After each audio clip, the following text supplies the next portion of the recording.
If you're over 60, that constant worry that won't leave you alone may be stealing your peace of mind in a silent and cruel way. What I'm about to reveal will surprise you, because I've discovered that these excessive worries that seem so normal at our age are actually signs that our minds are crying out for help in a very specific way. Over the years, observing people who came to my office with tired faces, always reporting that they couldn't stop thinking, I noticed an alarming pattern. Every day you ignore these signs is another day of suffering you don't deserve to live, especially when there are simple techniques that can restore the peace you once felt. A 68-year-old woman came to me a few months ago, completely exhausted. She told me she would wake up at 3 a.m., wondering if she'd locked the door, if her grandson was doing well in school, if her retirement money would be enough for the month. These were worries that swirled in her head, non-stop. What struck me most was when she said she felt guilty for not being able to enjoy the good times with her family. It was as if her mind had become a machine for creating problems where none existed. This made me realize something fundamental about how our minds process worries after 60. You need to understand that your mind isn't broken. What happens is that, with our life experience, our brain has developed a kind of hypersensitive alert system. It's as if we have an alarm that goes off at any movement, even when there's no real danger. But here's the good news that will change everything for you today. There are 5 specific techniques, developed especially for people our age, that act as a remote control for this accelerated mind. These aren't complicated techniques that require years of practice. They're simple methods you can start using today. These techniques have been tested by hundreds of people who, like you, were tired of living trapped in their own worries. And the results were so transformative that I decided to share each of them in this video. The most impressive thing is that these techniques work directly with the wisdom and experience you already have. It's not about learning something completely new. It's about rediscovering your mind's natural ability to find peace, but which may have been dormant due to so many responsibilities over the years. Type yes if you also feel trapped in this cycle of worries that doesn't leave you at peace. The most remarkable transformation I've ever witnessed happened to a 72-year-old man who arrived at my office completely different from the man I'd met 6 months earlier. When he first walked in, his hands trembled slightly. He couldn't maintain eye contact for more than a few seconds, and he told me he'd lost the joy of doing the things he'd always loved. He told me he used to wake up thinking about everything that could go wrong during the day. If he went to the doctor, he'd spend weeks anticipating the worst-case scenarios. If his children took a long time to call, his mind would conjure up imaginary tragedies. It was as if he'd lost the ability to live in the present, always projecting catastrophes into the future. But 6 months later, when he returned to the office to show me photos of his granddaughter's birthday party, he was a completely different man.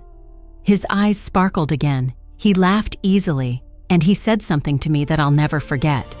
He reported that he had rediscovered the tranquility he had when he was younger, but now with the wisdom of someone who has lived a long life. What impressed me most was when he explained that he didn't have to change his entire life. It was simple adjustments, techniques that fit naturally into his existing routine.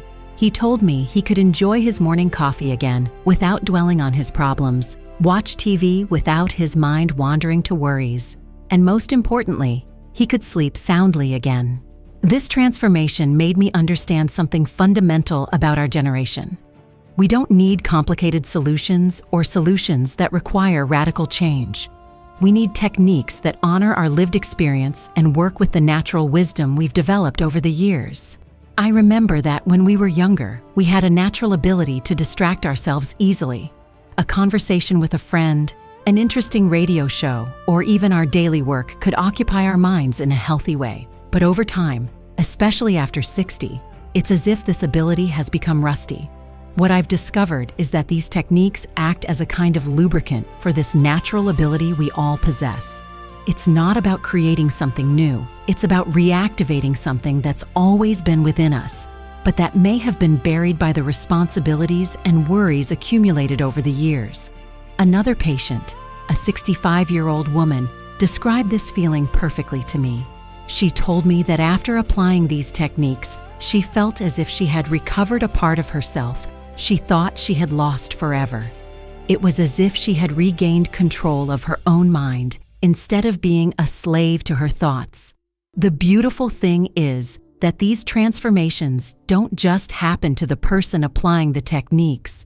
Family members begin to notice the difference. Grandchildren return to seek out your company, and that positive energy you've always had naturally blossoms again. This makes me believe that no matter how long you've lived with these excessive worries, there's always a real possibility for transformation. And best of all, these techniques completely respect who you are, your story, and your life wisdom. The biggest mistake I see is when people our age try to fight worries using willpower. It's like trying to stop a river with your hands. The more you push, the more the water escapes through your fingers.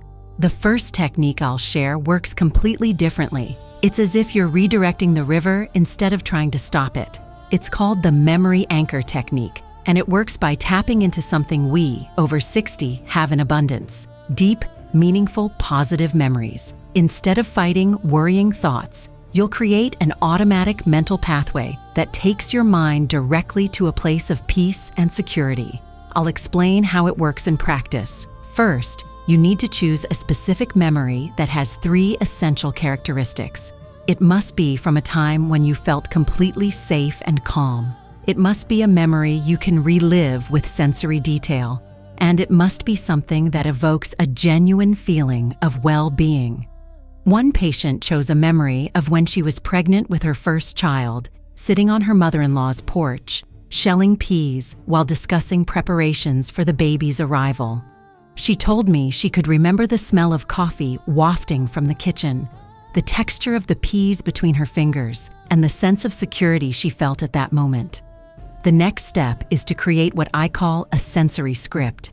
You'll train your mind to access this memory through specific details.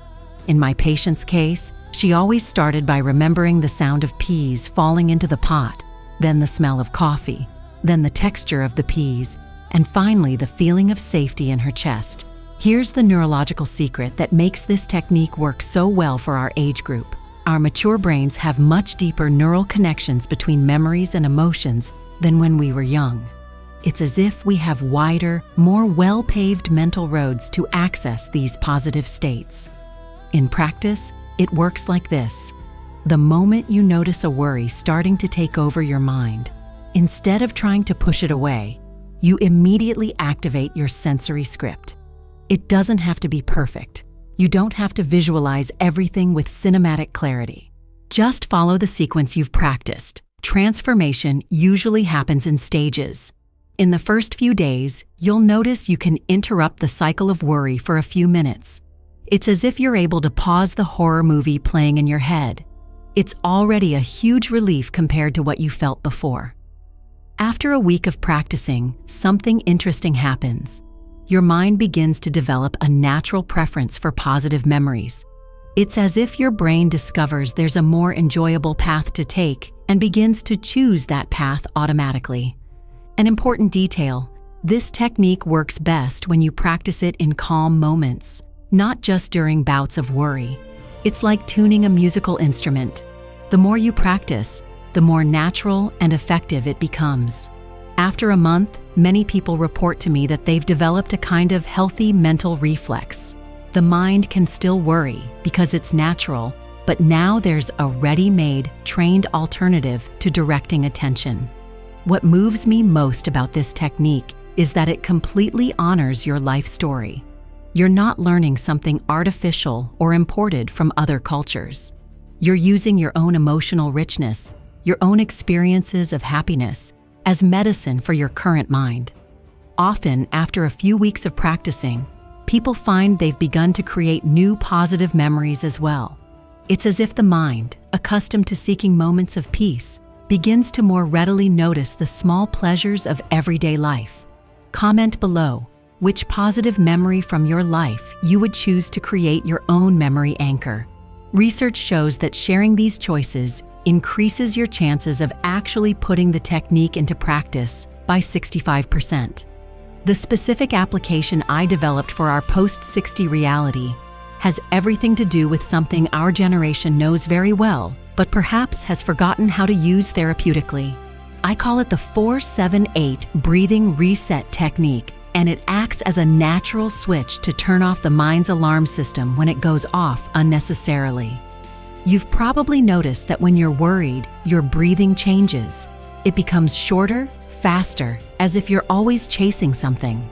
This happens because there's a direct connection between how we breathe and how our mind interprets the level of danger around us. It's a system that worked perfectly when we were younger and faced with truly dangerous situations. But now, with maturity, this same system sometimes interprets a bill to pay or a doctor's appointment as a charging lion. Our breathing quickens, our heart races, and off we go on another roller coaster of unnecessary worries. The technique I'm going to teach works like a direct conversation with your nervous system, explaining that everything is okay, that there's no real danger, and that you can relax. It's a language your body understands perfectly because it's the same language we naturally used as children. Here's how the 4-7-8 pattern works. You inhale for a count of 4, hold it for a count of 7, and exhale for a count of 8. It sounds simple, and it is, but the magic lies in what happens in your brain during this process. When you inhale for 4 counts, you're giving your body the right amount of oxygen without rushing. When you hold for 7 counts, you're allowing that oxygen to reach every cell, including the brain cells responsible for clear thinking. And when you exhale for 8 counts, you're literally expelling the tension accumulated in your body. A 74-year-old woman told me about a beautiful transformation she experienced with this technique. She told me she used to wake up in the middle of the night with her heart racing, thinking about problems that didn't even exist yet. After learning the 4-7-8, she began practicing it as soon as she felt the first signs of restlessness during the night. The results were surprising. Within a few days, she realized she could sleep peacefully again, not because her problems had disappeared, but because her body had learned to recognize the difference between real worry and worry created by a racing mind. What makes this technique especially powerful for our age is that it taps into the natural wisdom our bodies have already developed. It's not as if we're teaching a child something new. It's as if we're reminding our bodies of something they've always known how to do but had temporarily forgotten. The practical application is quite flexible. You can use it during peak moments of anxiety, when you feel worries taking over. But you can also use it preventatively, as a kind of daily calm maintenance. Many people do 3 cycles in the morning, right after waking up, and 3 cycles in the evening, before bed. An interesting finding is that this technique creates a very positive body memory. After a few weeks of practice, simply by counting to 4 on your inhale, your body begins to relax automatically. It's as if you've programmed a calm button into your own nervous system. The unique thing about this approach is that you don't need to believe in it for it to work.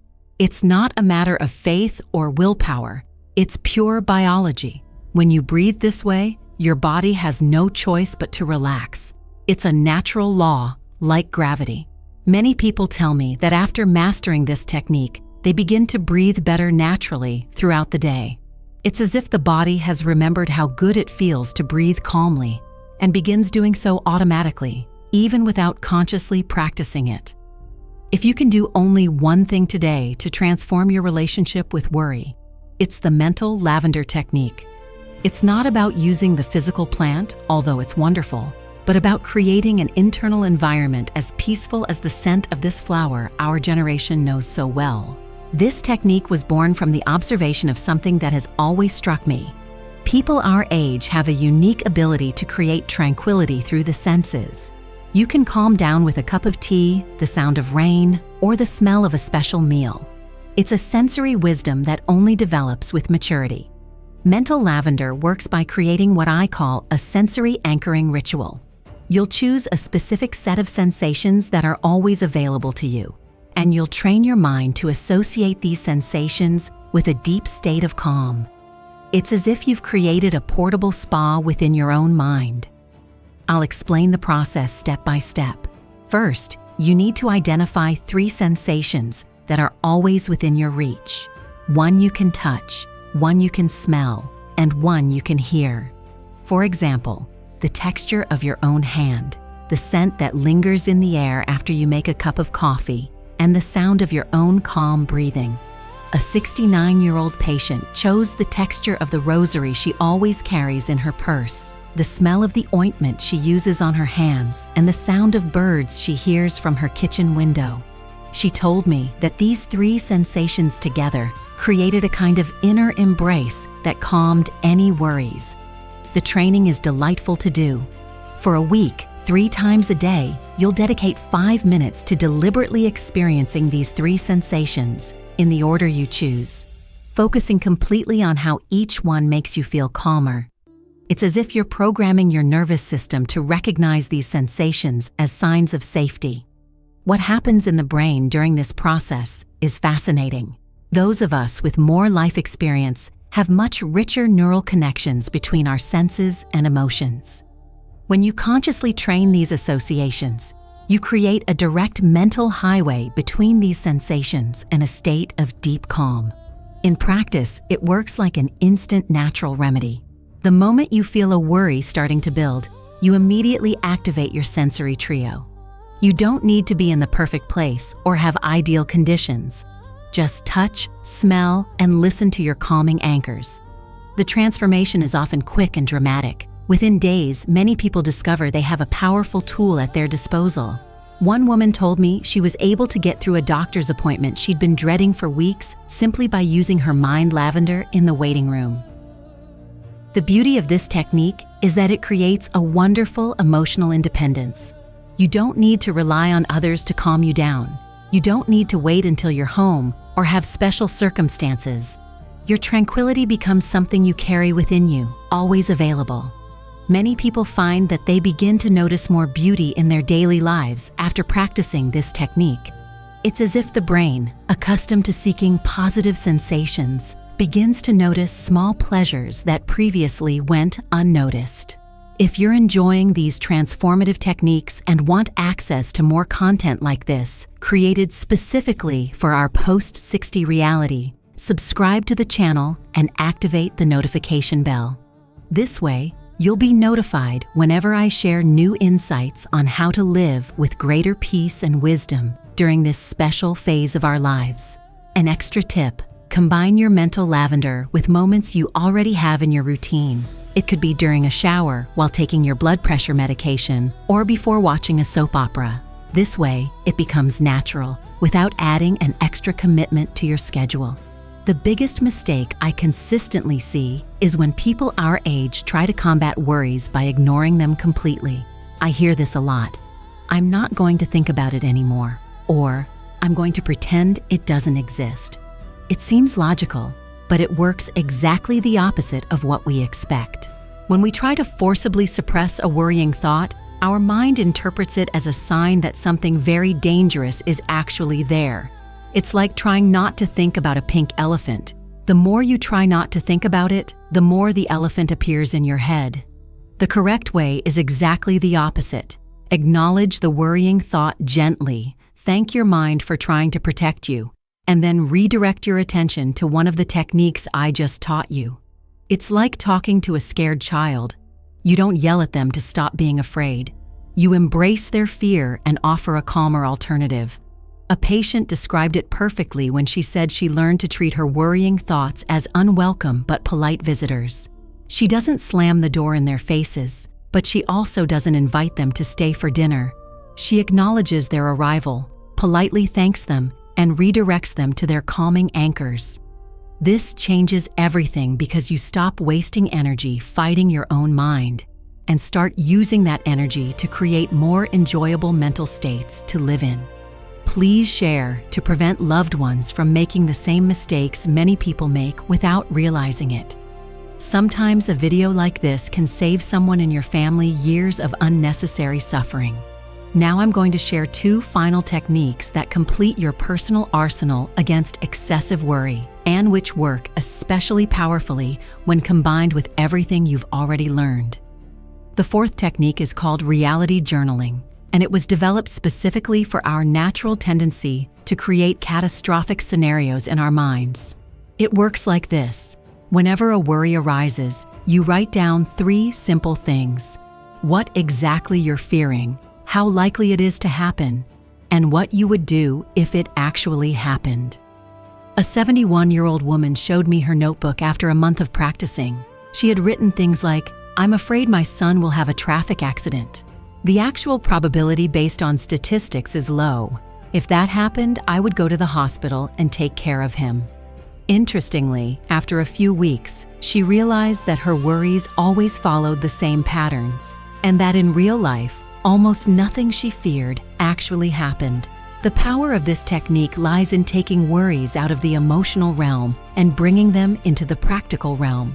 It's like turning on a light in a dark room, and suddenly you see that the frightening shadow was just a chair with clothes draped over it. The fifth and final technique is my favorite, the wise grandmother technique. It works by creating an internal conversation between the worrier and the wiser. When a worry arises, you'll ask yourself, what would I say to my granddaughter if she came to me with this exact worry? It's amazing how this works. We have a natural wisdom to calm others, especially those we love, but we forget to apply this same wisdom to ourselves. It's as if we have a wonderful counselor living within us, but we can only access her when we're helping others. A practical example: a patient was terrified because the doctor ordered a routine blood test. When she asked herself what she would say to her granddaughter in this situation, she immediately thought, "Daughter, routine checkups are for healthcare. They're good things. And if there's any change, we treat it early, which is much better." Instantly, she felt the difference in her chest. What makes these 5 techniques truly transformative is how they complement each other. Memory Anchor takes you to a safe place. Breath Reset calms your body. Mind Lavender creates tranquility through the senses. Reality Journal organizes your thoughts. And Wise Grandmother awakens your natural wisdom. You don't have to use them all at once. Some people find that 1 or 2 techniques work best for them, while others like to alternate depending on the situation. The important thing is that you now have real tested options that respect your maturity and life experience. One transformation I see all the time is when people realize they can trust their own ability to calm themselves down. It's like rediscovering a superpower that's always been there but had been dormant. You stop being a victim of your worries and become the director of your own tranquility. The beautiful thing is that these techniques not only reduce suffering, they increase the ability to enjoy the good moments. When your mind isn't busy creating imaginary problems, it's free to notice the small, everyday joys that make life worth living. Many families tell me they've noticed a difference in the person who learned these techniques. It's as if a light has shone back in their eyes, as if their loved one is back to being themselves, but now with tools to deal with life's natural challenges. Your answer here could save someone's day. Comment on which technique chose the most motivating words. Real-life examples: Memory Anchor, hopeful, or Breath Reset, determined. Someone reading your comment today needs the positive energy you'll convey. We've reached the end of a journey that can mark the beginning of much more peaceful days for you. Today, you've discovered 5 powerful techniques specifically designed with our reality, our wisdom, and our need to live more peacefully after 60 in mind. The memory anchor that uses your most precious memories as natural medicine, the respiratory reset that speaks directly to your nervous system, the mental lavender that transforms your senses into allies of tranquility, the reality journal that organizes your thoughts, and the wise grandmother that awakens the wonderful counselor that lives within you. Each of these techniques is like a golden key that opens a different door to serenity. You don't need to be perfect in applying them, nor do you need to master them all at once. Just choose the one that resonates most with you and get started today. Always remember, your worries don't define who you are. They're just temporary visitors in the house of your mind, And now you have the right tools to welcome them politely, but without letting them disrupt your peace of mind. You deserve to live these years with ease, enjoying every cup of coffee, every conversation with loved ones, every sunset, without letting unnecessary worries steal the beauty of your days. Life has given us enough experience to know what truly matters. If this video brought hope to your heart, please leave a like to let me know this information reached you. Comment on which technique touched your soul the most. This helps me create even more accurate content for our special community. Subscribe to the channel and activate the bell to receive more insights on how to live wisely and peacefully during this precious stage of life. And if you know someone who also needs this dose of hope, share this video. See you in the next video, where I'll teach you how to transform sleepless nights into restful ones. Until then, practice your techniques and remember, you have everything within you to live in peace.